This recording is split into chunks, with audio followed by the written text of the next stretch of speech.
제가 예전에 목사님께서 중국의 신학교에 가서 중국에 있는 신학생들에게 성경도 알려주고 설교를 하고 오라고 하셔서 제가 잠시 간 적이 있습니다. 제가 그 비행기를 타서 중국이라는 곳을 처음 갔었는데 이런 마음이 있었어요. 어떠한 신학생들이 있을까? 어떤 종들이 있을까? 제가 처음 주님의 종으로 부름받았을 때에 어떤 그 뜨거움이 있었는데 이렇게 같이 비록 언어는 다르고 문화도 다르고 또 사는 곳도 다르지만 같은 길을 걷는 신학생들에 대한 기대가 있었습니다. 가서 이제 신학생들을 쭉 만났어요. 얼마나 기뻤고 또 이렇게 척박한 땅에, 영적으로 척박한 땅에 하나님을 사랑하고 자신의 인생을 드리겠다고 헌신하는 그 신학생들을 만날 때 참 감개무량했습니다.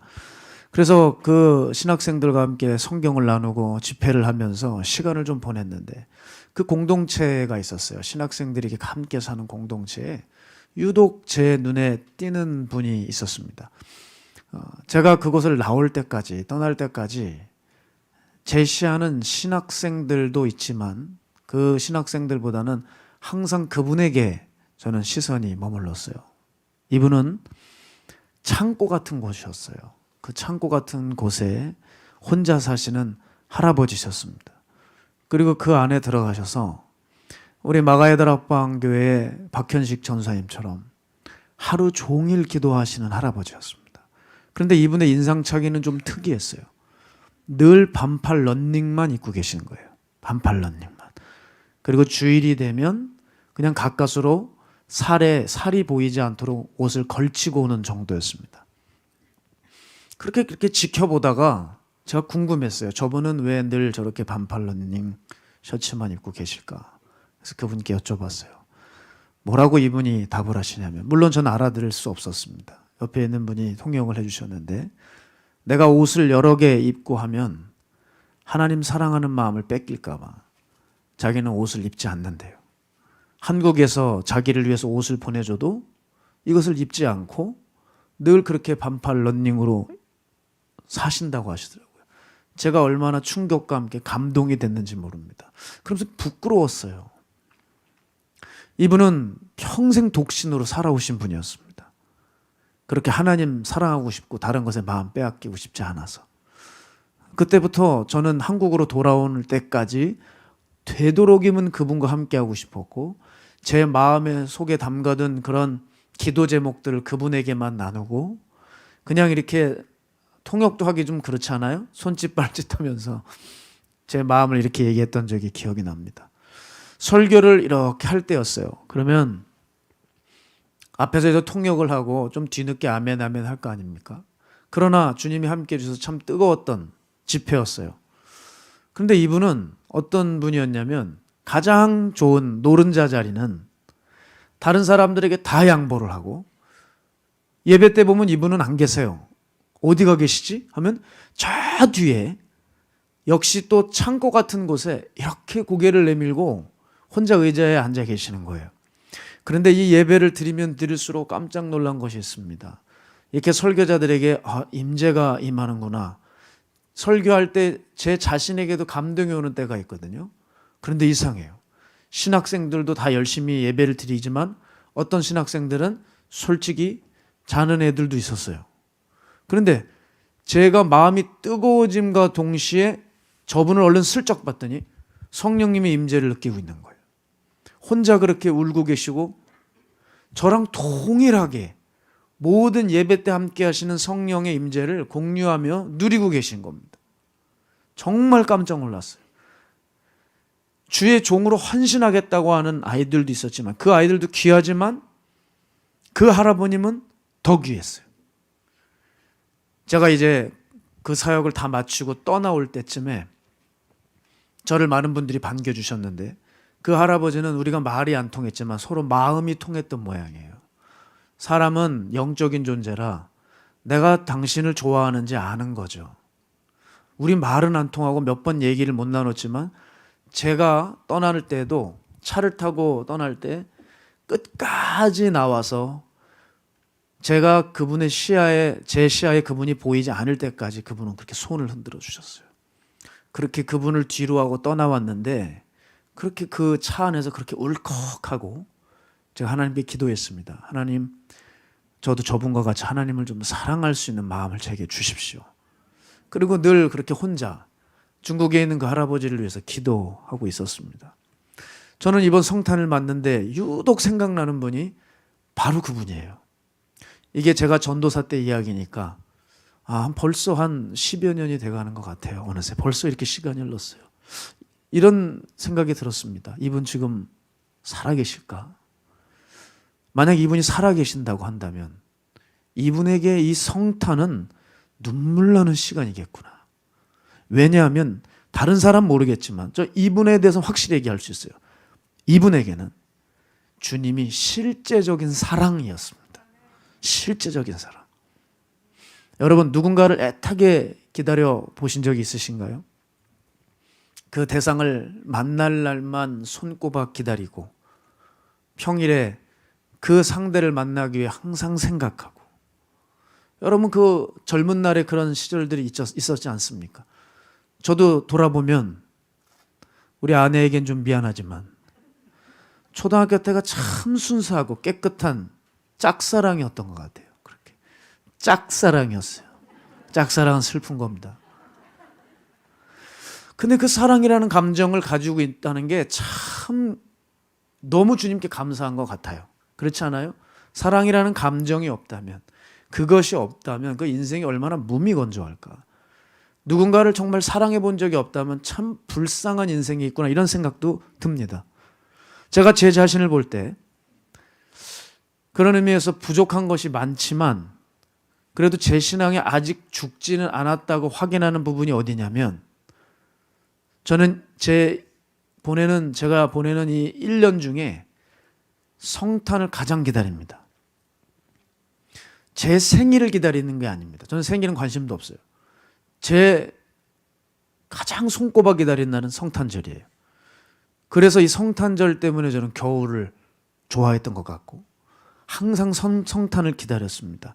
그 성탄 때 아기 예수님이 오신 것을 생각만 하면 저는 가슴이 벅차오르고 찬송 중에 고요한 밤 거룩한 밤을 제일 좋아했습니다.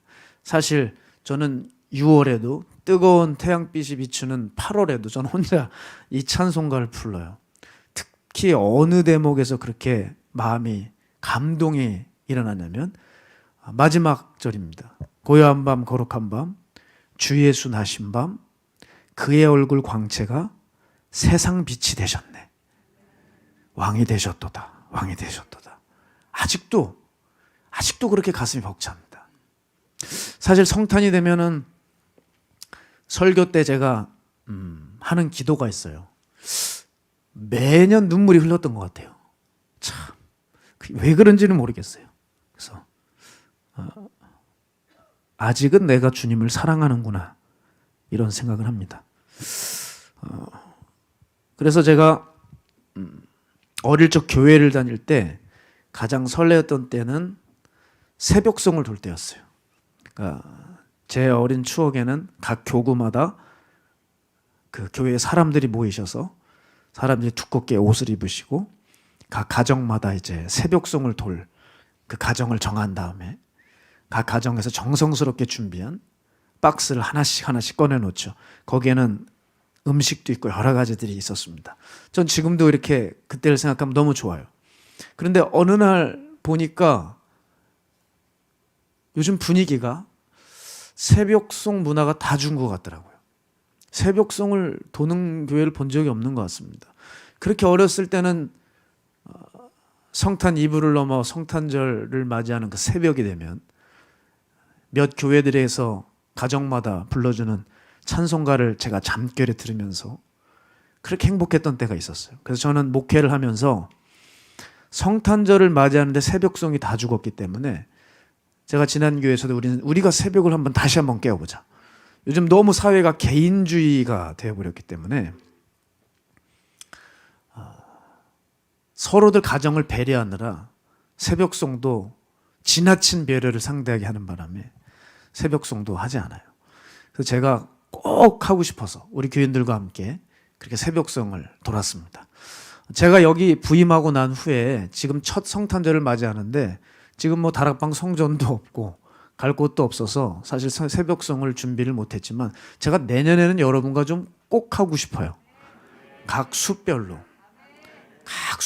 이 거룩한 주님이 오신 날을 예비하면서 가가오 돌면서 찬양하는 거 얼마나 아름다울까요? 그 아름다운 풍경을 저는 꿈꿔봅니다.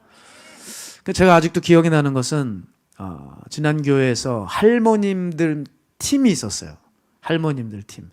이 팀들이 어디를 가시냐면 그 팀 중에서 수원에 사시는 분이 계시는 거예요. 새벽 2시 반에 할머니들이 차를 타고 그 가정에 갔습니다. 그래서 수원에 그 새벽 2시 반에 도착하셔서 나오시지도 않는 목소리, 화음도 안 맞고, 이거 뭐 돌림 노래 아니에요. 고요한 밤, 거룩한 밤, 뭐 이러신 거 아닙니까? 할머님들 또 뭐 곡은 다양한데 곡조는 음은 다 똑같은 그런 거 아십니까? 그렇게. 근데 우리 교회 분들은 그러지 않으셨어요. 또 혹시 이 설교 들으시면 또 서운하실 수 있는데 그러지 않았던 것 같아요. 정말입니다. 믿어주세요. 조금 뭐 반음 정도 떨어졌을 거예요. 수준이 있습니다. 우리 교회 수준이 있었어요. 그렇게 새벽송을 부르시고 새벽 4시에나 되게 다들 들어가셔서 잠자리에 들으셨다는 얘기를 들었을 때 그것도 너무 감격스럽고 좋았어요. 그렇게 교우들과 새벽송을 시작한 것이 왜 그렇느냐면 우리가 이 성탄에 대한 기쁨을 어느 누구보다도 우리가 누려야 되지 않겠냐는 거예요. 저는 유대 땅에 살았던 많은 사람들 얼마나 로마의 압제 가운데 가슴 졸이면서 힘겹게 살았습니까? 그러다 보니 메시아를 향한 소망과 그 메시아가 오기로 약속한 그 약속 하나 붙들고 얼마나 메시아를 기다렸겠어요. 실제로 구세주가 오신 그날에 그 아기 예수님을 배울 때 영안이 열린 사람들에게는 마음의 기쁨이 충만했을 것입니다. 욕심이 가득한 자들은 그 예수님을 죽이고자 했겠지만 마음에 그저 기쁨이 가득하고 성령님이 계신 사람들에게는 그 예수님을 만나 뵈는 게 큰 영광이었을 거예요. 사랑하는 여러분, 오늘 영광스러운 날입니다. 우리에게 예수님이 오셨어요. 우리 같이 병들고 쓰라리고 억눌린 인생 가운데 예수님께서 오셔서 우리의 모든 죄의 결박을 풀으시고 어둠에서 빛으로 이끌어 주신 날이죠. 여러분, 이 사실이 우리가 기쁘지 않으면 도대체 누가 기쁘겠습니까? 가장 기뻐해야 될 우리 아니겠습니까? 그런데 우리가 기뻐하지 않고 있다는 사실에 우린 직면해 있습니다. 왜 우린 점점 시간이 가면 갈수록 성탄에 대한 기쁨이 줄어드는 것일까? 그것은 주님보다 나를 기쁘게 하는 것들이 많아졌기 때문입니다. 주님보다 더 사랑하는 것이 우리 안에 많아졌기 때문에 그래요. 그래서 그만 성탄의 문화를 살려야 될 교회들이 도리어 성탄의 문화를 거부하고 이것을 부끄럽게 여기고 세상에 민폐라고 취급하면서, 그게 무슨 민폐입니까? 우리의 신앙을 고백하는 거지. 언제 무슨 가정에 집에 돌을 던졌습니까? 그냥 그 가정마다 축복해주는 그 말도 그게 민폐란 말입니까? 세상은 교회가 예수님의 오심에 대한 기쁨과 감격을 보여주지 않자 그들은 크리스마스를 할러데이로 바꿔버렸습니다. 그렇죠? 우리가 기뻐하고 우리가 포기할 수 없는 날이라면 어떻게 세상들이 감히 이렇게 했겠어요? 크리스마스 뭐야 라고 모욕할 때 교회들이 벌떼같이 일어나 우리 주님을 모욕하지 말라고 했다면 어떻게 그들이 크리스마스를 감히 이 거룩한 단어를 지우고 할러데이로 사람들의 휴일이라고 하는 걸로 바꿔버렸겠습니까? 어떻게 그 큰 나라의 대통령도 크리스마스라고 하는 흔적을 다 지우고 할러데이라고 표명하면서 사람들을 그렇게 자기네들 가족 연합하는 날로 마치 그런 식으로 나라 전체 분위기를 몰고 갔겠습니까? 네? 저는 그런 의미에서 아직까지 거리를 다닐 때 영업장마다 크리스마스 이렇게 적어놓은 데를 보면 너무 고마웠어요. 거리마다 뭐 전봇대라도 어떤 벽이라도 크리스마스라고 해놓으면 너무 좋았습니다. 특별히 작년에 그렇게 싸늘해버린 성탄절, 감격도 기쁨도 싸늘해진 그런 성탄절에 제가 섬기던 그 교회 구월동에 시청 앞에 한 가지 큰 틀을 해놨는데 거기에 쭉 성탄하면서 우리 구주 오셨네 하면서 그렇게 해놨는데 얼마나 그것을 해놓은 사람들에게 감사했는지 몰라요. 그걸 허락해준 시청에 대해 또 얼마나 고마웠는지 몰라요. 사랑하는 여러분, 그렇기 때문에 성탄의 기쁨이 점점 우리 안에서 앗아가는 거 세상이 강해서가 아니라 교회가 성탄을 기뻐하지 않아서 그렇다는 사실을 잊으시면 안 되겠습니다. 따라서 교회들이 성도들의 삶이 세상의 빛과 소금이 되었다면 성탄은 믿지 않는 사람들도 겸허하게 이날의 의미를 되새기고 자신들도 그날만큼은 교회 가서 예배드리는 그런 아름다운 풍경이 있었을 텐데 우리는 그 성탄을 지켜내지를 못했던 것이에요. 사실 여러분, 우리는 그래서 애통하는 마음이 좀 있어야 됩니다. 그래서 이 성탄의 기쁨이 사라진 이 현실에 회개하며 각성하는 시간을 가져야 되죠. 솔직히 우리들도 보세요. 성탄 예배 주님만 높여드리기 원합니까? 아니면 끝나서 가족들끼리 외식하고 연합하고 즐거운 거 하기 원합니까? 예수님이 오셔서 인류를 구원하는 기쁨, 그 기쁨을 누리는 겁니까? 아니면 성탄이 세상에 의해서 조작돼요. 사람들이 만들어낸 조작된 분위기 속에 교인들도 그냥 어설프게 좋아하고 기뻐하고 있는 거 아닌지 모르겠다는 거예요. 자신의 유익을 위해서 성탄을 쓰셔서는 안 됩니다. 저희 집에도 아이가 있잖아요. 이 아이가 5살 때였어요. 크리스마스 때가 되면 항상 크리스마스 이브날 성탄이 오는 날에 어때요? 산타 할아버지가 아이들에게 선물을 이렇게 주고 간다고 하잖아요. 그런데 가만히 제가 장성에서 생각해 보니 그 알코올 중독자가 잘못된 거더라고요. 왜 코가 빨갛잖아. 그 산타 할아버지. 그래서 그 알코올 중독자를 태우고 가는 그 사슴, 그거 녹용해 먹어야 돼요. 여러분, 왜 그러냐면은 예수님의 자리를 산타나 루돌프가 다 가져갔어요. 나중에 지나고 보니 기가 막히더라고요. 여러분, 성탄절 때 예수님이 나옵니까? 산타 할아버지가 나옵니까? KFC 선전하는 그 할아버지, 비슷한 할아버지들이 이상한 빨간 거 흰색 옷 입고 나와서 그러고 막 TV에서 왔다 갔다 그러잖아요.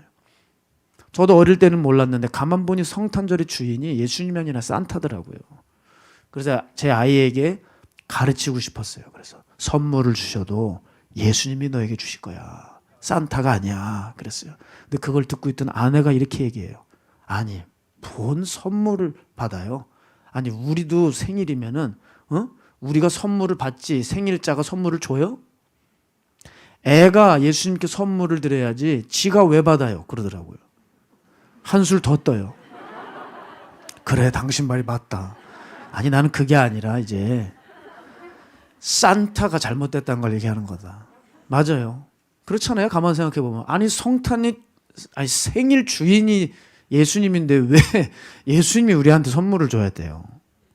우리가 예수님께 드려야죠. 우리는 어느 순간부터 주님께 뭘 할 생각은 하지 않고 그냥 성탄을 나와 내 가족이 누리는 날로 되어버려서 가족의 즐거운 웃음과 계획 뒤에 예수님은 완전히 밀려나 버린 것입니다. 그래서 평소에 예수님에 대한 생각도 없고 성탄절에도 없어서 그냥 성탄절에서 모여서 또 남욕이나 하고 죄나 짓고 다언증이라고 하죠. 말 많은 증상. 다언증에 빠진 거예요. 사실 성탄절은 어떻게 되는 거죠? 성탄절의 의미는 뭐예요? 말구유에서 십자가까지잖아요. 말구유에서 십자가까지. 주님께서 우리를 어떻게 사랑하셨는지를 보여주는 거 아닙니까? 오히려 이날은 침묵함으로 주님을 묵상해야 되는 날이죠. 여러분, 이렇게 우리가 성탄의 본질을 우리가 스스로 훼손했기 때문에 세상은 크리스마스를 짓밟고 할러데이로 만드는 것입니다. 따라서 성탄은 교회의 행사도 아니고 가족들의 연합 모임도 아니고 예수님의 생신이며 주님만 영광을 받으시는 날인 줄로 압니다. 그래서 자녀로서 우리는 내 부모를 온전히 생신 대접을 해드려야 돼요. 그렇지 않아요? 이 예수님을 인해서 우리는 새로운 탄생을 힘입었습니다. 그러니 기뻐야죠. 그래서 우리는 성탄에 대한 기쁨이 넘쳐서 이 기쁨을 세상 사람들에게 전염을 시켜야 되는 의무가 있다고 생각해요. 그래서 세상이 우리로 인해서 성탄은 이렇게 기쁜 날이고 이 날은 저 크리스찬들의 날이구나. 나도 저 힘에 힘입어 나도 주님을 알아보고 싶고 지금 이때 내가 뭘 해야 될지 한번 생각해보는 시간을 갖게 해야 된다는 거예요. 저는 오늘도 이 청년 예배를 마치고 나면 청년들 데리고 전도를 나갈 겁니다. 지금 계속 나가고 있는데 청년 예배 마치고 이 송도 일대를 전도하고 있어요. 지난주는요, 깜짝 놀랐습니다. 청년들이 100명이 다 쏟아져 나온 거예요. 너무 고맙더라고요. 손이 얼고 발이 얼어도, 지난주 얼마나 추웠습니까? 기타를 치는 청년이 손이 얼어요. 그러니까 두 사람을 준비해서 한 청년이 치다가 손이 얼어버리면 기타를 이 옆 청년에게 메어주고 그 청년이 또 찬양하고, 또 손이 얼면 또 다시 그 친구에게 다시 기타를 돌려주고, 우린 그렇게 하면서 그 거리에서 찬양하고, 송도의 주인은 주님이시라고, 성탄의 주인은 주님이시라고 외쳤어요. 정말 추운 날이었지만 어쩜 표정들을 보는데 한 명도 빠짐없이 그렇게 기쁨에 취했습니다. 아닌가 봅니다. 저 뒤에 있는 사람들은. 전 그렇게 생각했어요. 오늘도 나갈 거예요. 오늘도 나가서 외쳐야죠. 그래서 얼마나 이 날이 기쁜 날이고, 오늘도 이 날이 얼마나 감격스러운 날인지. 우리는 오히려 이렇게 주님을 사랑하는 마음 때문에 전도를 나감으로 성탄의 기쁨을 전해야 돼요. 사랑하는 여러분, 이것도 영적 결투거든요. 영적 결투예요. 송도를 붙잡고 있는 영들을 우리가 예수 그리스도의 이름을 외치면서, 이 도시의, 이 땅의 주인이 예수님이라는 것을 외치면서 누가 더 강한지를 보여주려고 하는 거예요. 여러분, 결국 영적 결투의 승패는 에너지 싸움이거든요. 에너지 센 사람이 이기는 거예요. 에너지 센 존재가 이기는 거예요. 우리 청년들이 훨씬 세다고 생각합니다. 처음엔 쭈뼛쭈뼛하죠. 그런데 전도해보면 압니다. 나중엔 자기네들이 부끄러워해요. 100명에게 여러분 둘러싸여서 찬양 가운데 외칠 때 여러분 누가 주눅 들겠어요? 생각을 해보세요. 누가 주눅 들겠어요? 절대 전도 나갈 때 부끄러워하실 필요가 없어요. 본인들이 부끄러워해요. 2명, 3명 나가보세요. 우리가 부끄러워할 필요가 없어요. 그 사람들이 부끄러워해요. 예수 믿으세요 하고 전도자 하나 줘보세요. 여러분이 부끄럽습니까? 상대가 부끄러워해요. 한번 해보세요. 오늘 가족끼리, 가족 숲끼리 나가서 해보세요. 정말 그 사람들이 부끄러워해요. 그래서 우리가 가면은 알아서 도망가요. 오지 말라 그래요. 우리가 그만큼 강해요. 여러분, 이렇게 주님 기뻐하시는 날이 돼야 돼요. 저는 예전에 한 영상을 봤는데 한 중견 배우였습니다. 이 중견 배우가 생일을 맞았어요. 자그마한 카페를 빌려서 팬 미팅회처럼 팬들과 함께 이런저런 얘기를 하며 생일 잔치를 하고 있었어요. 근데 이 배우는 무대 위에서 노래도 한 곡 불러주고 회중들과 함께 자기가 살아온 얘기를 이렇게 다과를 나누면서 하고 있었어요. 이 중견 배우가 팬들과 아주 즐거운 시간을 보내고 있는데, 그런데 이 배우만 모르는 깜짝 이벤트가 하나 준비되어 있었어요. 그게 뭔지 아세요? 캐나다에서 공부하고 있는 그 장자 맏아들이 아빠의 생일을 위해서 귀국을 몰래 한 거죠. 그래서 그 팬 미팅회 같은 그 생일 잔치 무대 뒤에 아들이 이렇게 숨어 있었던 겁니다. 그렇게 아버지는 아무것도 모른 채 팬들과 함께 생일 잔치를 즐기고 있는데, 그 무대 뒤에서 숨어 있다가 그 무대 뒤에 아버지 옆으로 싹 와가지고 뒤에서 딱 안아버리는 거예요. 그랬더니 아버지가 이게 뭐야 누가 이걸 안아? 그렇잖아요. 팬이 분명히 여기 있었는데 언제 무대 위로 올라서 날 안아? 말이 안 되는 얘기 아닙니까? 이게 누구지 하는데 뒤돌아봤는데 그토록 아무한테도 얘기 안 했지만 그리워했던 아들인 거예요. 아들을 보고 믿기질 않고 눈을 비비고 또 비비고, 세상에 그렇게 점잖고 그렇게 포스가 있는 배우가 이게 꿈인가 생신가 하면서 눈물을 흘리더라고요. 자, 보세요. 그 생일날 그 많은 사람들과 함께 있었지만 그 당사자가, 그 생일자가, 그 아버지가 정작 원하는 건 뭐였죠? 말은 못했지만 보고 싶어하는 아들이더라고요. 그런데 그 아들이 나타나자 그에겐 잊을 수 없는 생일이었던 거죠. 저는 그걸 잊지를 못해요. 그래서 항상 성탄절만 되면 그걸 생각해요. 주님의 생신날에 뭘 해드려야 될까?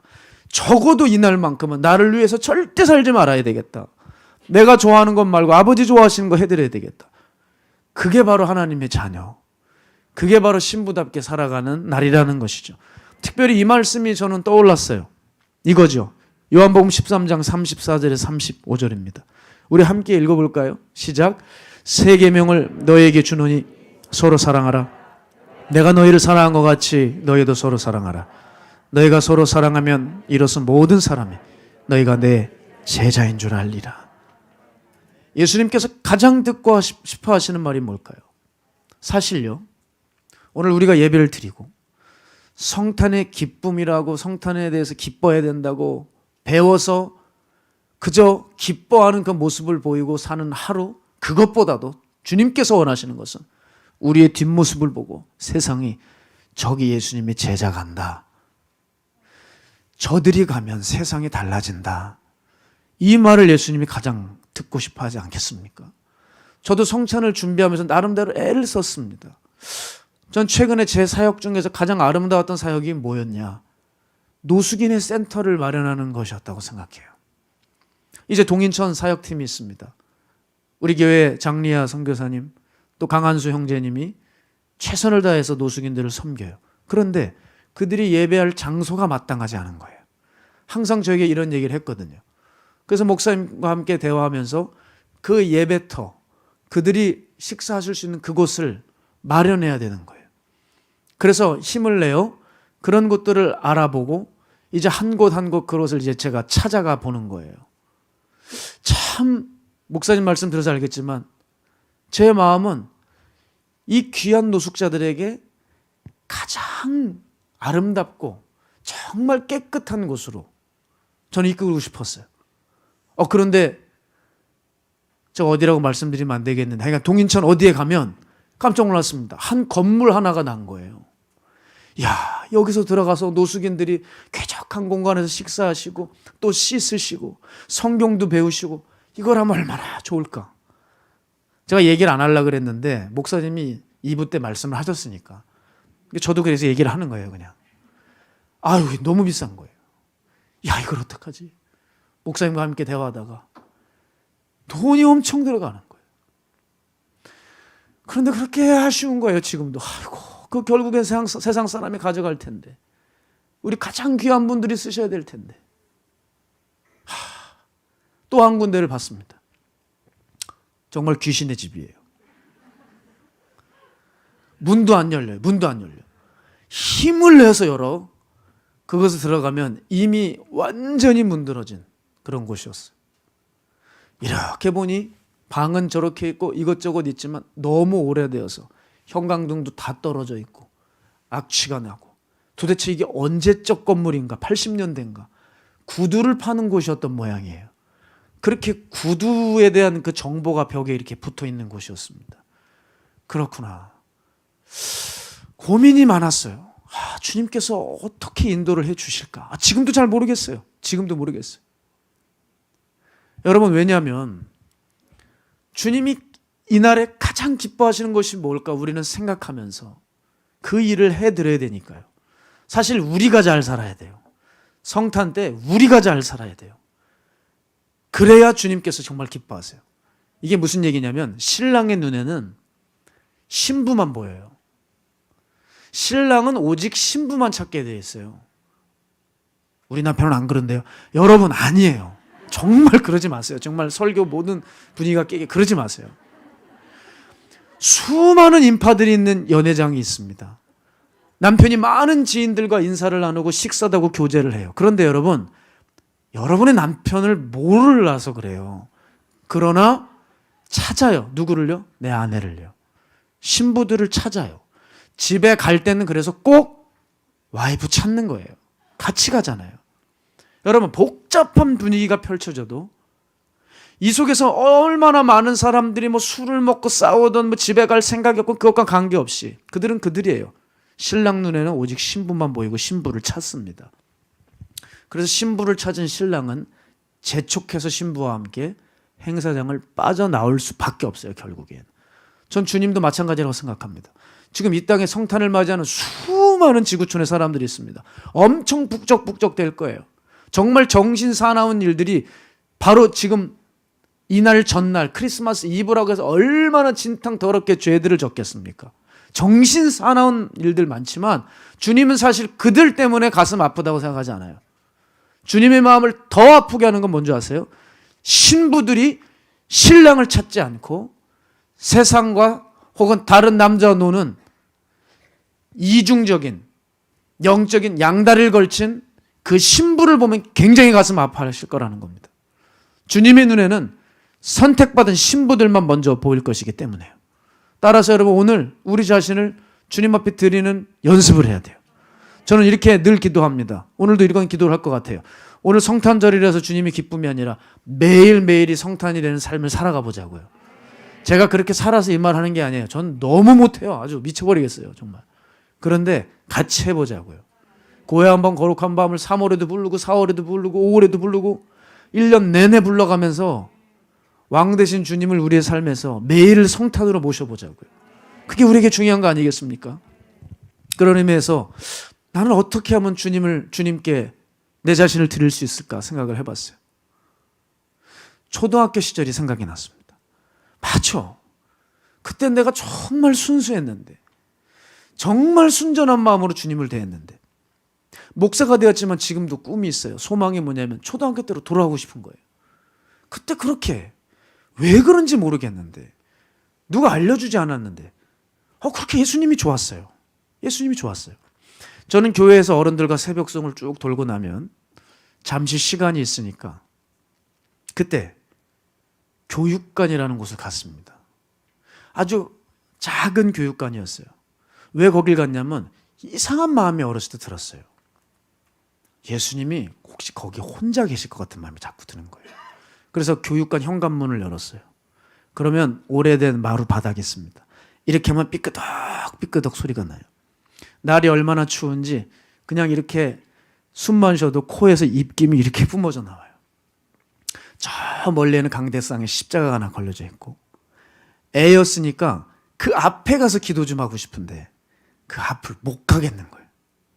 캄캄한 그 예배당이 무서웠습니다. 그런데 용기를 내서 한 걸음 다가가서 무릎을 꿇었어요.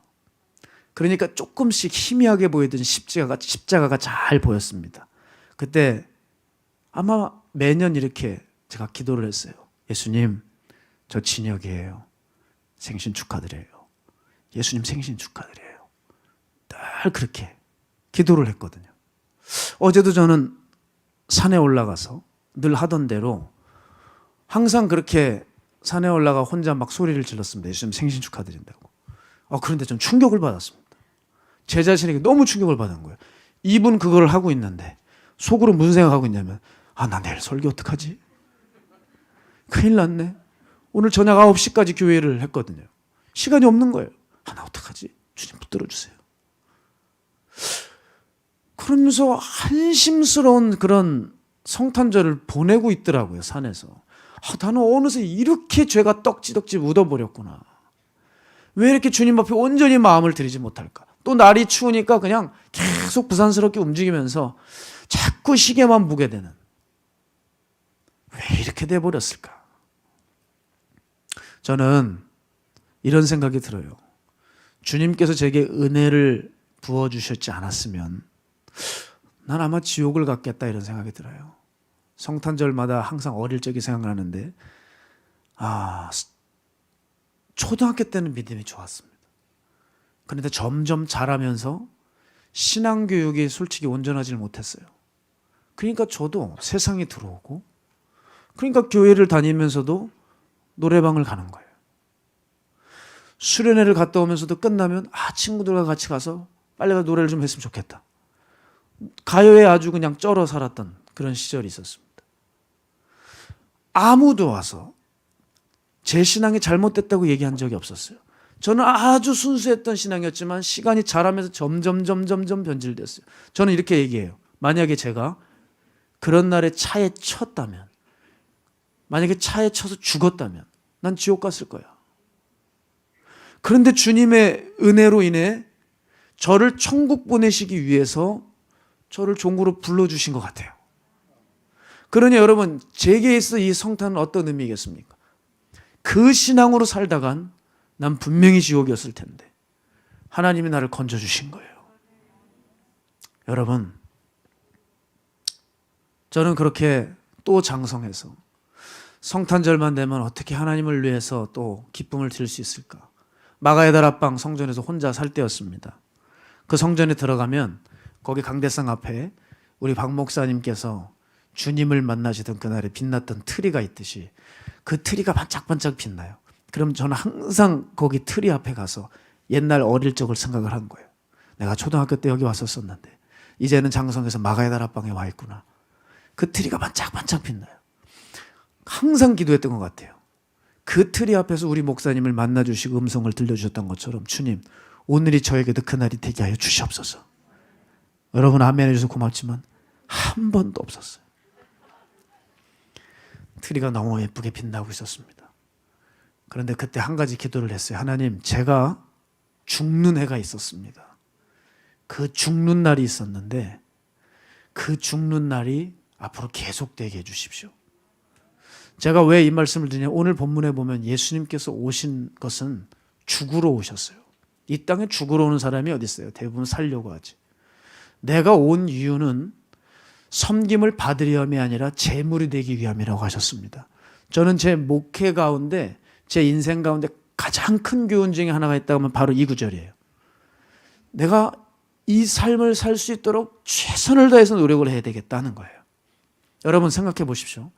예수님은 이 땅에 오셔서 우리에게 모든 것을 다 부으시고 희생의 대명사가 되어주셨지만, 여러분 죄송하지만 목사들 그렇지 못한 때가 많은 것 같습니다. 너무 많은 대접을 해줘요. 너무 많은 칭찬을 해주세요.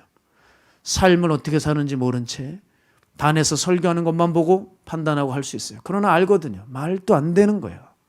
때가 차서 공중재림하신 주님이 오실 때 가장 버림받을 사람들이 목사군일 수도 있겠다는 생각을 저는 늘 하거든요. 사랑하는 여러분, 바로 이런 마음을 잊지 않는 것이 저는 성탄의 본질이라고 생각해요. 갈라디아서 2장 20절 우리 함께 읽어볼까요? 내가 그리스도와 함께 십자가에 못 박혔나니 그런즉 이제는 내가 사는 것 아니요 오직 내 안에 그리스도께서 사시는 것이라. 이제 내가 육체 가운데 사는 것은 나를 사랑하사 나를 위하여 자기 자신을 버리신 하나님의 아들을 믿는 믿음 안에서 사는 것이라. 이게 성탄의 본질이며 말구유에서 십자가까지의 정신입니다. 주님 저에게 찾아오셔서 십자가를 2번 알려주셨는데, 첫 번째는 예전에 제가 간증했던 것처럼 제 신학대학을 가는 그날, 신학대학으로 향하는 그 버스 안에서 주님이 말씀으로 함께 해주신 그날이 있었고, 어느 날 제 집에서 누워있는데 갑자기 주님께서 한 가지 말씀을 알려주셨어요. 그게 고린도서 6장 15절입니다. 여러분 이걸 여러분과 함께 나누고 싶습니다. 이게 바로 십자가예요. 고린도전서 5장 15절입니다. 고린도후서 5장 15절 제가 읽어드리죠. 그가 모든 사람을 대신하여 죽으심은 살아있는 자들로 하여금 다시는 그들 자신을 위하여 살지 않고 오직 그들을 대신하여 죽었다가 다시 살아나신 이를 위하여 살게 하려 함이라.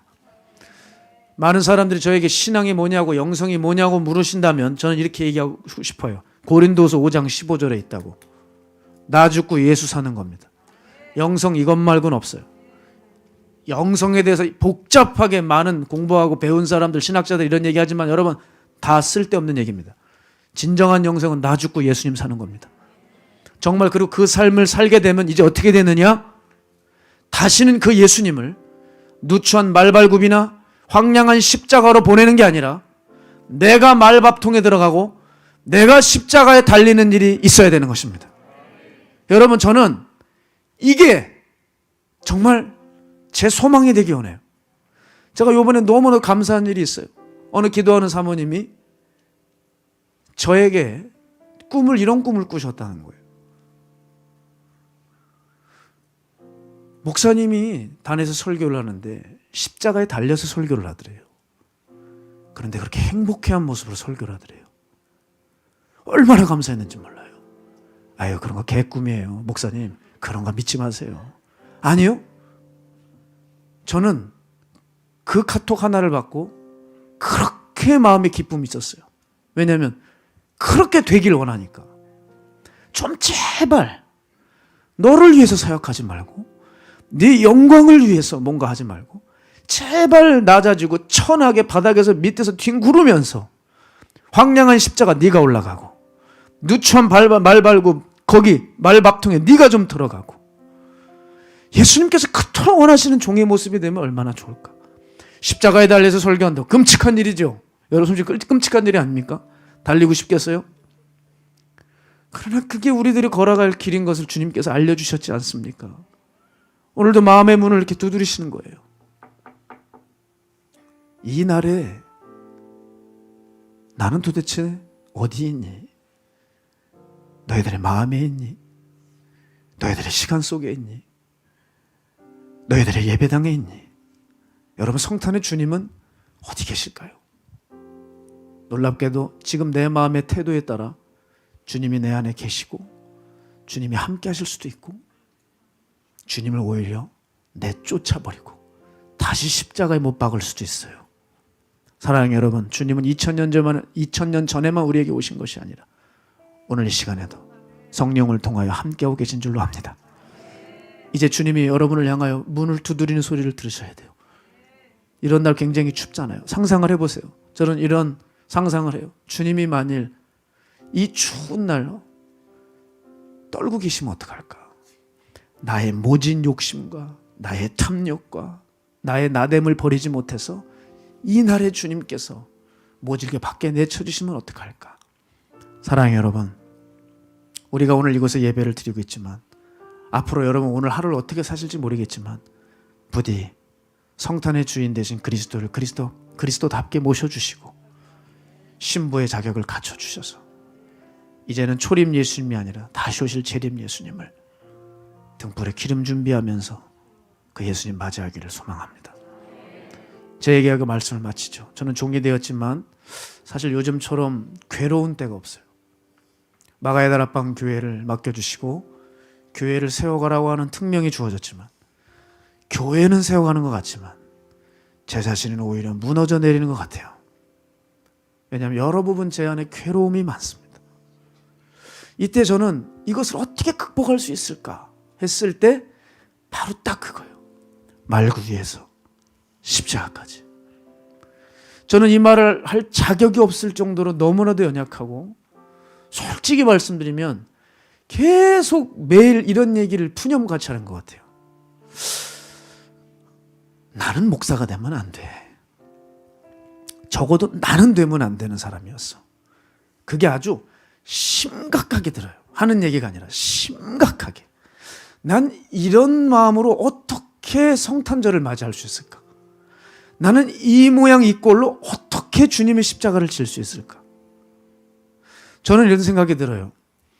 마가의 다락방 교인이 만일 죄를 져서 넘어져 주님을 수치스럽게 만든다면 저는 그 중에 가장 수치스럽게 하는 자, 영적으로 주님 보시기에 다 벌거벗겨진 자. 설교는 그럴싸하게 하고 있지만 삶 속에서는 주님 보시기는 것들이 하나도 없어서 이건 뭐야? 이건 세상에서 굴러오던 놈이야? 넌 아직도 세상에 속해 있냐? 여전히 너를 버리지 못하고 있니? 너는 정말 네가 고백하는 그대로 너는 목사가 되면 안 되는 놈이야. 저는 그런 평가를 받을 것 같은 거예요.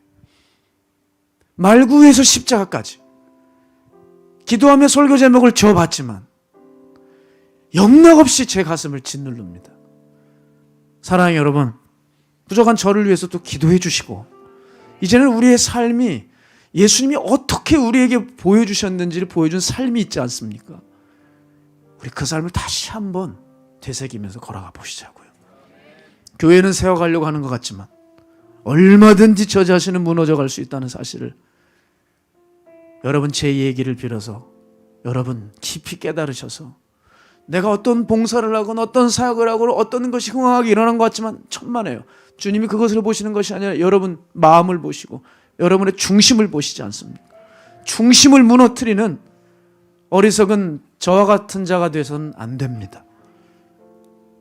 바라기는 주님께서 저에게 알려주신 그 말씀, 그가 모든 사람을 대신하여 죽으심은 살아있는 자들로 하여금 다시는 그들 자신을 위하여 살지 않고 오직 그들을 대신하여 죽었다가 다시 살아나신 이를 위하여 살게 하려 함이라. 주님 제게 이것이 십자가라고 하셨어요. 이제 너를 위해 사는 삶은 끝났다. 그러니 더 이상 돌아보거나 힘들어하거나 옛날의 삶을 돌아봐서는 안 된다. 손에 쟁기를 들고 뒤를 돌아보는 자는 하나님 나라에 합당하지 않다고 하셨어요. 사랑하는 여러분, 이제는 이 십자가가 우리 앞에 반짝이고 있습니다. 저 십자가 힘들고 어렵다고 할지라도 저 십자가 우리 놓쳐서는 안 돼요. 저 십자가 남에게 빼앗겨서는 안 돼요. 저 십자가만큼은 내가 져야 되고 내가 소해야 되고 내 보화가 되어야 됩니다. 우리 함께 부족하지만 연약하지만 이 종과 함께 날마다 성탄의 본질을 이루어 가시기를 주님의 이름으로 축복합니다. 우리 이 시간에 귀한 순서를 또 준비했습니다. 주님의 생신에 무엇을 해드리면 좋을까 항상 생각을 했는데요. 마가의 다락방이 지금 공사 중이라 뭔가 주님 앞에 올려드릴 의미 있는 연극이나 어떤 다른 행사를 준비할 수가 없었어요. 그래서 우리 아이들, 제 어릴 적을 생각하면서 정말 저 순수했던 아이들, 저 아이들이 찬양을 부른다면 어떤 어른들의 찬양보다도 주님 기뻐하실 수 있겠구나. 아동부를 다 불러 모아라. 청년들을 또 다 불러 모아라. 우리 함께 이 연합하여 하나님 앞에 이 생신을 찬양하자. 그래서 이렇게 귀하게 우리 아이들이 준비를 했습니다. 오늘 이 찬양을 들으시면서 주님이 영광을 받으셨으면 좋겠고, 세상의 죄악으로 인해, 교회의 죄악으로 인해 너무나도 슬퍼하신 주님의 마음이 회복되시고 정말 주님이 다시 기뻐하시는 그날이 되길 주의 이름으로 축원드립니다. 귀한 아이들의 찬양 들으시면서 또 마음으로 여러분도 함께 찬양해 주시면서 준비하신 예물 주님 앞에 봉헌하겠습니다.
아기 절도 잔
정하고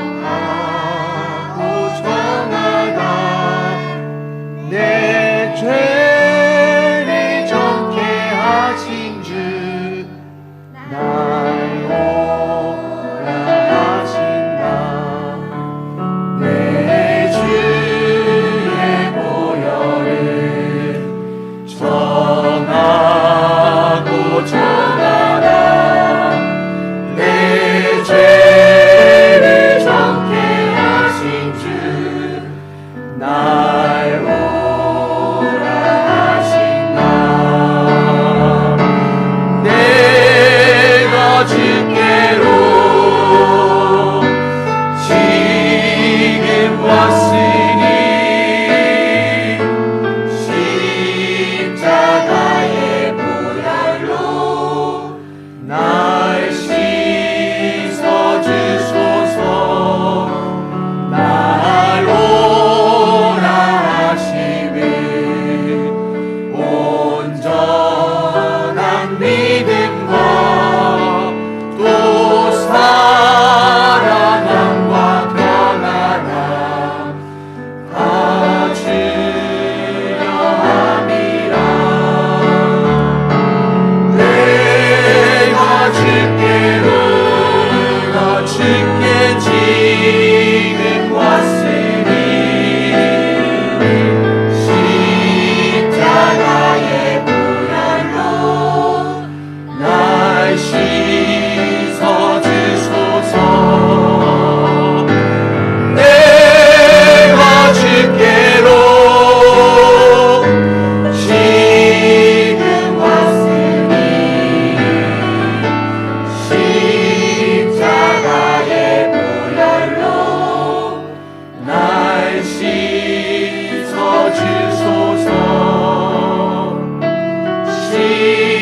십자가의 보혈로 날 씻어주소서.